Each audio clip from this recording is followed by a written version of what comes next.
Okay, I thought it'd be really nice to give you the Goosebumps collection update because it's been a long time since any of you have seen my Goosebumps shelf. In fact, if you're new to my channel and you're only following along with the Goosebumps Book Club, then you'll never have seen the video where I went through my Goosebumps collection. So this right here is all of my R.L. Stine and Goosebumps children's books. Well, not quite all. Mostly just the Goosebumps. Right now, the books you can see from the surface that are new. I did get a new Series 2000 book since the last time I did an update. This book here is currently pulled out because we're currently doing it in book club. And in fact, that's why I also have these two pulled out like this. Revenge of the Living Dummy, which is the first one here in Horrorland, is currently missing because I'm currently reading it. But I used to not have any of the Horrorland books.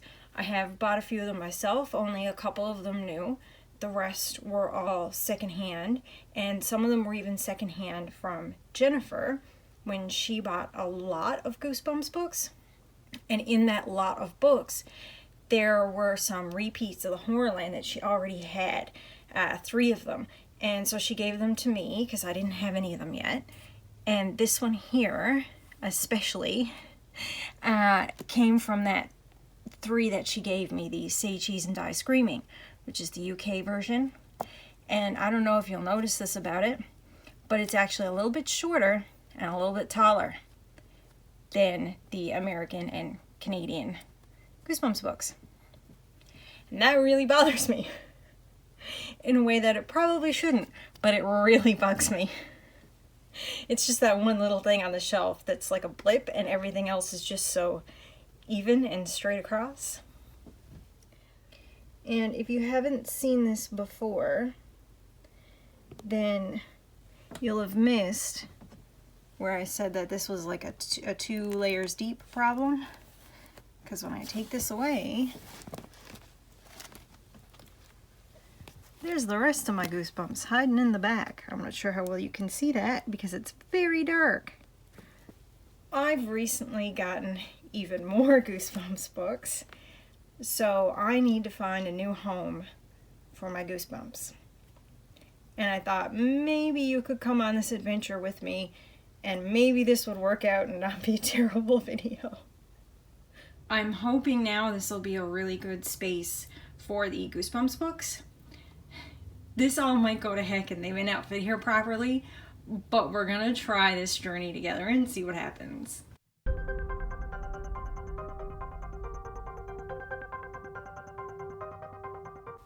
While I'm trying to put these in place, I thought it might be really nice to add that this edition of the Haunted Mask, this reprint,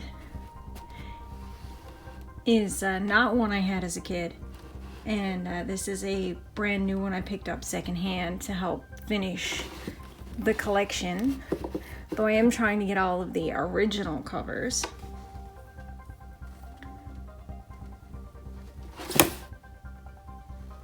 Of course.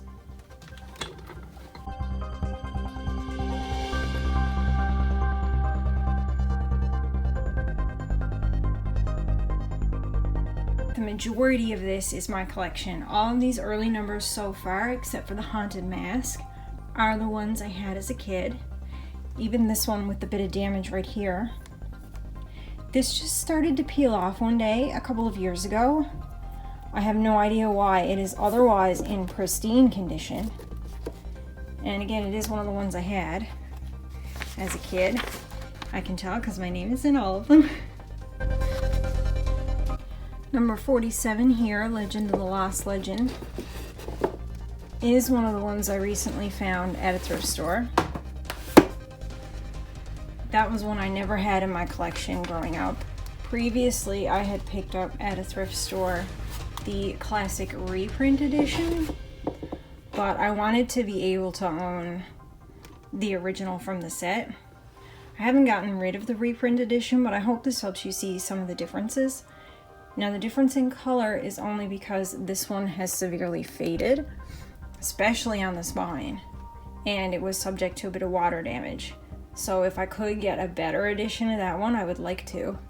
One of the biggest differences I've noticed is this font right here. It's italicized on the original and not in the classic reprints. This copy of Beware the Snowman, unlike the Haunted Mask edition like it, is my original childhood one. I have never ever seen the printing of this book where it has the bumpy cover. I did have numbers 50 through 61 as a kid. I was only missing 54, 56, and of course 62, which is the rarest Goosebumps book of all. Very recently we had a local secondhand shop open. They specialize in gaming and collectibles, and he also had a number of Goosebumps books. In fact, he had all of the Goosebumps books I was missing from my original collection, except for number 62. So now I am only missing number 62, Monster Blood 4, and it came from New Jersey, the story of Tim Jacobus, the artist behind the original Goosebumps covers. So I'm going to fold these books into my collection now, and he even had one of the TV Presents books, the first one, episode 1, The Girl Who Cried Monster.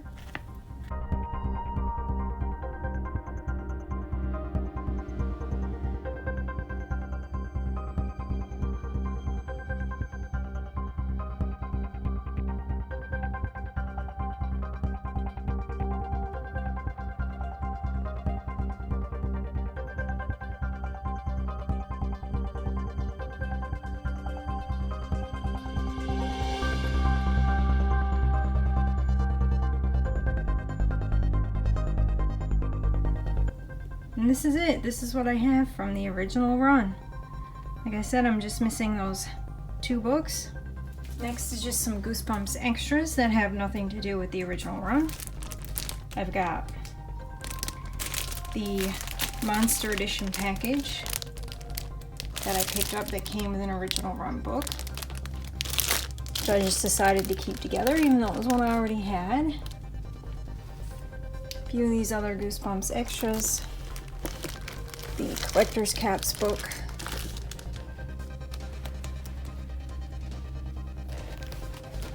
Triple headers. More tales and still more tales to give you Goosebumps. And of course a Gooflumps book. One of only 2 that were ever made, which were silly and never very good, but I'm into the knockoff weird stuff. Now I'm going to finish filling this shelf with whatever other Goosebumps books I can. Looks like the last thing I'm going to have space for on this shelf is the Reader Beware You Choose the Scare books. And I've only gotten one of these since at a thrift store, and that was this one. Escape from Camp, Run for Your Life. Number 19 in the series. I only originally owned number 4 as a kid. I found number 9 at a thrift store, and you saw where I got The Girl Who Cried Monster. I figured it'd be nice to cap those off with the VHS tapes and the postcard books, since this would naturally act as kind of bookends to everything. And I thought since I was reorganizing and showing you my Goosebumps collection, I would go through all of my childhood horror books. Most of these were ones that I actually owned as a child, and some of these are things I've picked up since. So for ones I owned as a child, Tales from the Crypt Keeper. This one was a prized possession, and I cannot tell you how often I tried to draw that bass fish. The 25 Scariest Places in the World.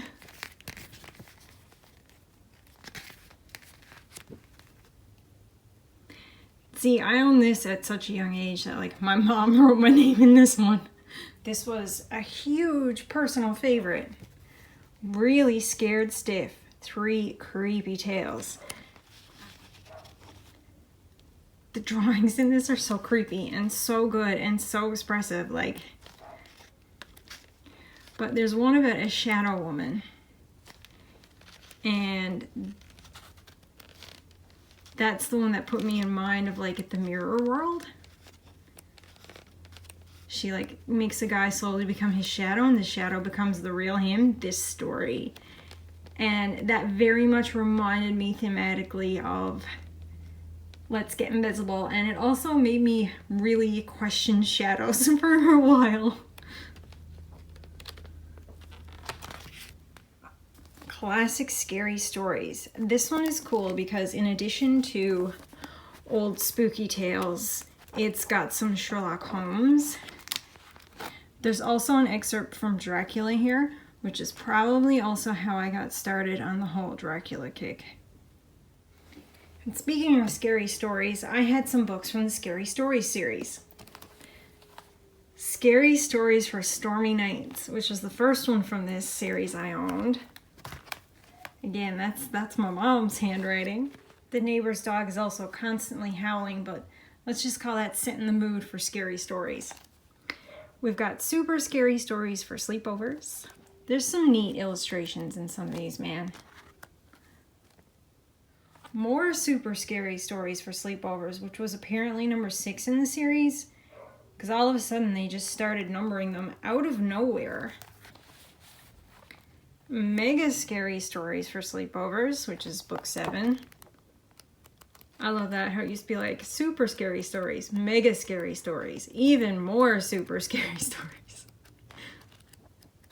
What a 90s naming system. Great Ghosts by Daniel Cohen, illustrated by David Lynn. Man, do I remember. Look, this one's my little bitty handwriting. Do I remember the stories in this one? Holy cow, some of these drawings, man.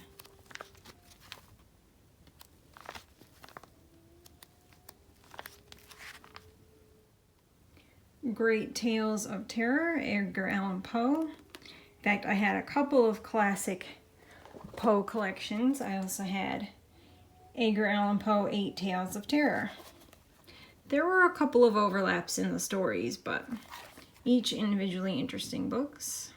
Then from the same series of books as Great Tales of Terror, I had Strange Stories of the Supernatural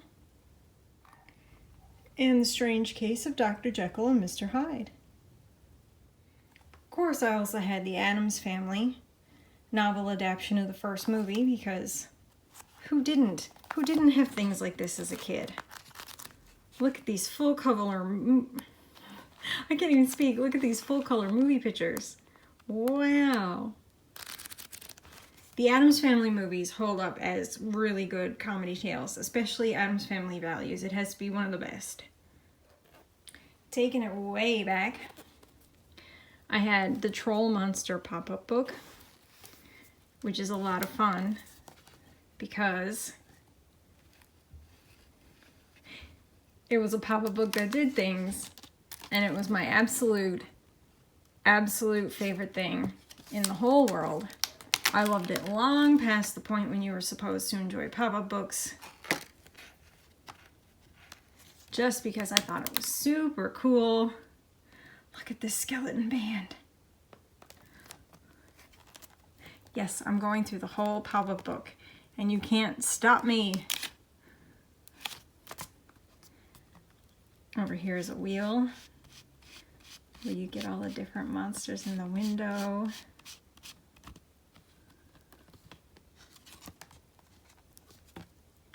Now, the wheel comes important because there's a set of questions over here, and the answers are in the book. And you spin the wheel.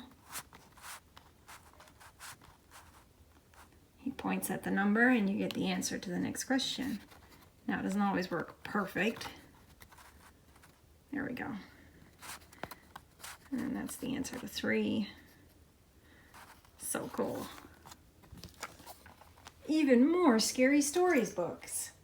Scary Stories to Tell in the Dark, which there's been an anthology movie of lately by Guillermo del Toro, which I have not seen, but I am dying to see.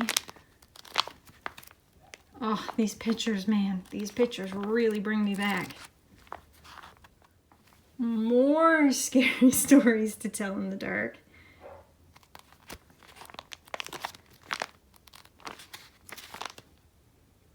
Just the coolest. And this one I didn't own as a child, but I got secondhand and I still have to clean it up. Scary Stories, More Tales to Chill Your Bones, 3. This one finally has the number on it. It's the 3rd book in the set. After going 2 with no numbers. More random short story books like 10-Minute Terrors. The gradient and font on this, oh my gosh, what a choice. What a choice. Scary Stories to Drive You Batty. And The Little Book of Big Chills, in which I absolutely adore the drawings. Are you kidding me? Oh, so cool. Then I had a really random book that looked like it was part of a series. The Mummy's Revenge is Deadly. Definitely capitalizing on Goosebumps at the time. I have no recollection of what this book is about. I know I read it. I had it as a kid. I also had some Dead Time stories, none of which I remember. But I did read them all. I had Terror in Tiny Town, Invasion of the Appleheads, Revenge of the Goblins, Grave Secrets, and Grandpa's Monster Movies. Again, all Goosebumps style, trying to make that Goosebumps money. Now, this pile are all books I got secondhand. I very, very recently found Shivers, which is a series I never had growing up. Again, Goosebumps knockoff, much like the Dead Time stories. Here's number 16, The Beast Beneath the Boardwalk. Number 30, Creepy Clothes. What a name. I'm so curious. Number 29, The Terrible Terror Book.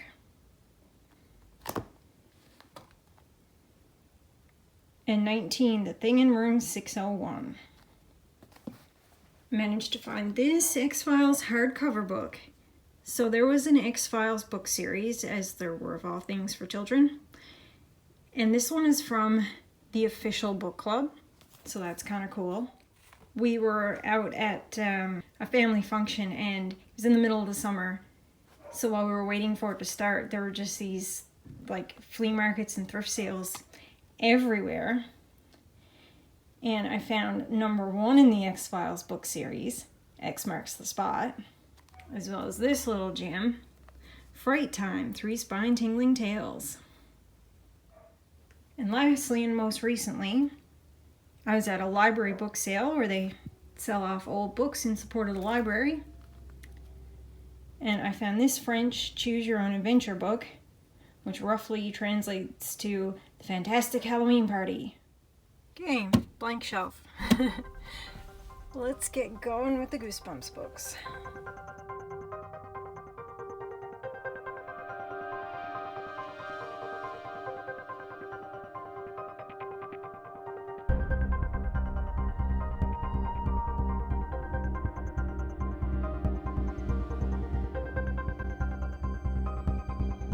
For Halloween this year, they released the new comic series Just Beyond from R.L. Stine as a little thin Halloween story. And for Christmas one year, Chris picked me up about this, R.L. Stine's Haunted Lighthouse, which looks to be a book adaptation of a TV special, and also book 2 of his mostly ghostly series. That is it for my children's horror book collection. I hope you've enjoyed this weird little bonus thing. Be sure to check back with us for our more regular Goosebumps Book Club videos. As always, reader beware, you're in for a scare.